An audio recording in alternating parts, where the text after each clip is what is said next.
तर शिंदेंसोबतच्या बैठकीत शिवसेनेचे आमदार आक्रमक झाले। सातारा एसपींचं निलंबन नको, बडतर्फ करा।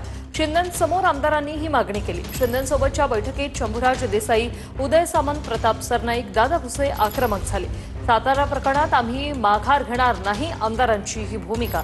विधान भवनाच्या दालनात शिंदेंची आपल्या आमदारांसोबत चर्चा।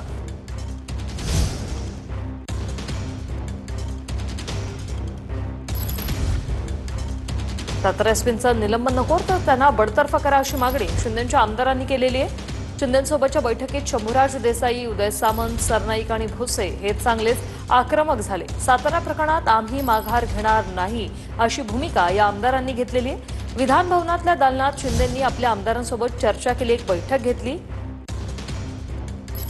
ही घटना घडल्यावर सरकारकडून कालच चौकशीचे आदेश जायला हवे होते, ते काही कारणाने गेलेले नाहीयेत। आज पहिला दिवस आहे सुट्टीनंतरचा।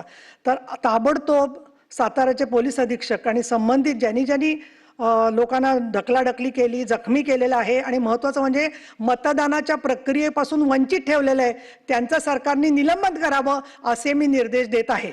जिल्हा पोलीस अधीक्षक तुषार दोशी आणि एलसीबीचा पोलीस निरीक्षक देवकर आणि एलसीबीचा सहाय्यक निरीक्षक गर्जे या तिघांना मी ओळखलेलं हे तिघ आणि त्यांच्या बरोबरचे सिव्हिल ड्रेस मधले 100 पोलीस वरच्या सभागृहामध्ये माननीय उपसभापतींनी ह्याला निलंबित केलेलं आहे।